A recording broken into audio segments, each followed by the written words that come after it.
school. Where's the animatronics? Where's the... Yay!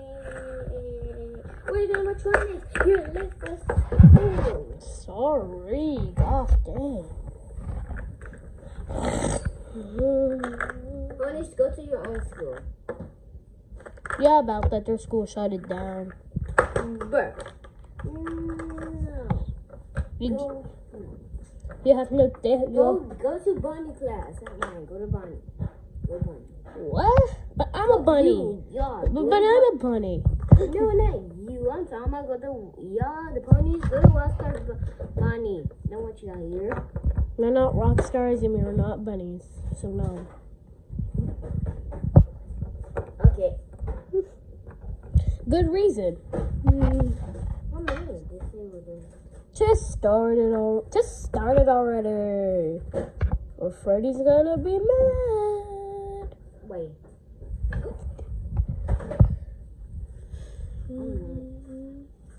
Those are ripped to the landscape. What if you had to fight starvation while maintaining a balanced diet? What if Minecraft was more realistic and challenging? What if tornadoes ripped to the landscape? Movie time. What if you had to fight starvation while maintaining a What's balanced this? diet? Minecraft If you missed out on movie. any 100 specific days. nutrients, you would gain a poison effect and Poison die. effect. What if you needed to stay hydrated and stay hot or cool as different seasons emerge through your time playing? What if you had to do all of this while working your way through the Industrial Revolution? I'm not even gonna ask. Build yourself an empire to rival that of Great Britain's. To accomplish this, I plan on creating an oil network to produce unlimited amounts of power. Once accomplished, I plan on creating excavators and mining drills to dominate the ore frontier.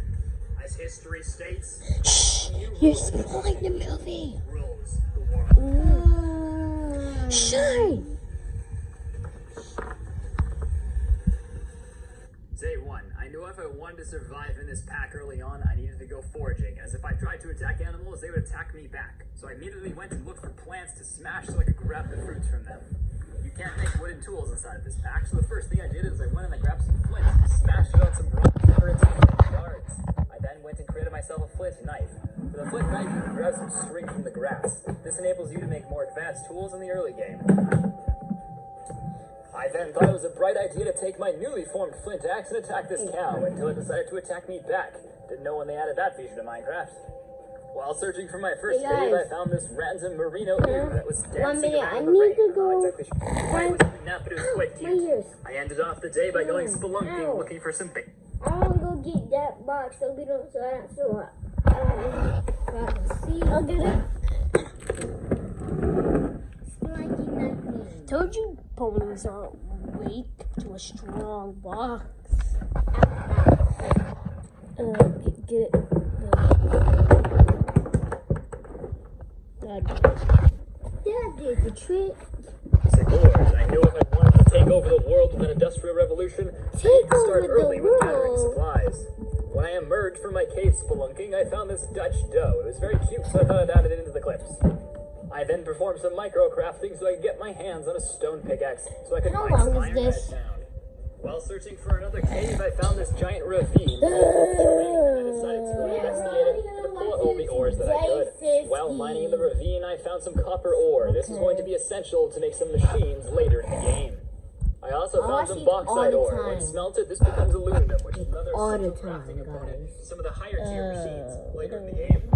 I then mercilessly eliminated this zombie. To end off the day, I began hunting for some string so I could make a bed. The sunset was beautiful, and all the animals actually laid down at nighttime. This is a super cool feature. Day 3, I began the day by smoking all the iron I found inside of the caves.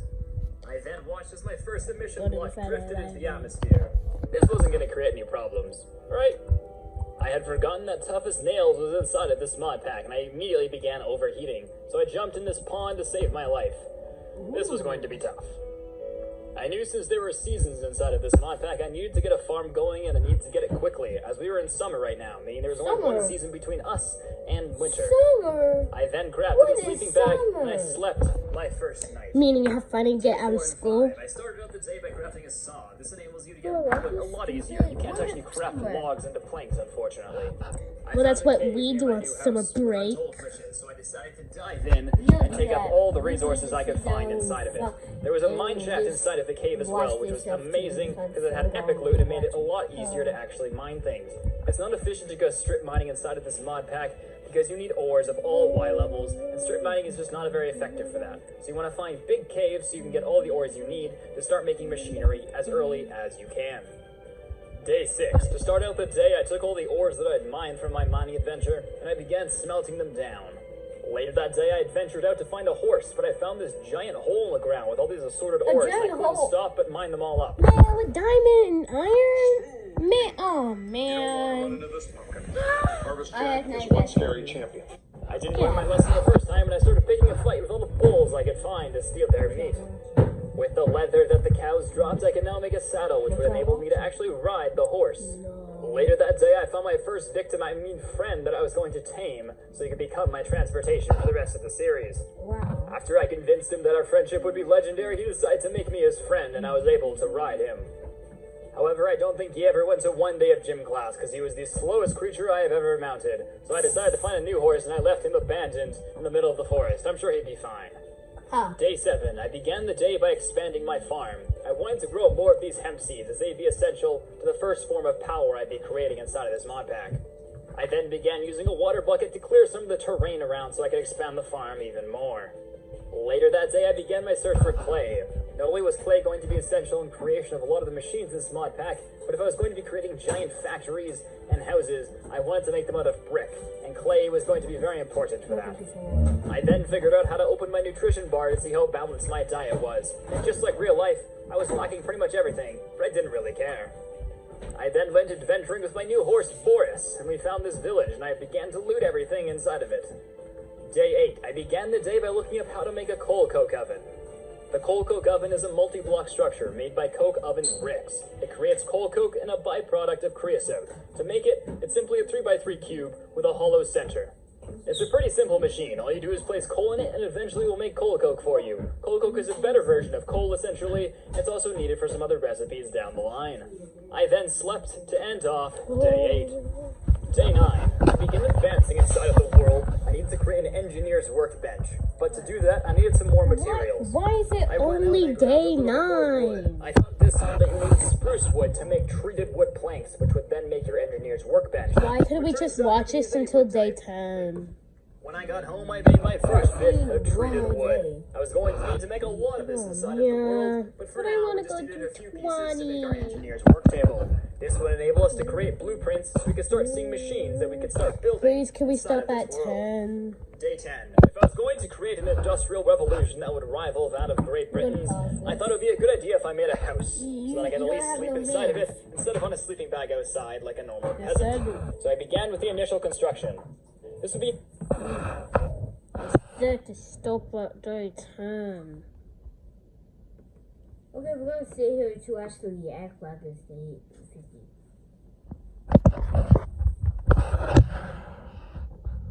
This is getting kind of boring. Could Foxy paused it? Ongoing project throughout the series. As we advanced more machinery, the house would expand. And as we advanced to different power things, the house would obviously have to be incorporated into that. But I figured for now, I needed to have the base structure going so I didn't look like such a peasant. Day 11. I began the day by looking into the first bit of power generation that would give me an edge on this world. I decided that my first bit of power generation was going to be a windmill, so I created one, and I decided I was going to build it just out of basic oak fences. You can place it on top of anything as long as it has enough room to spin, so I just placed oak fences down because I like the aesthetic, and it was cheap. After crafting the windmill, I realized I had no way to get more power.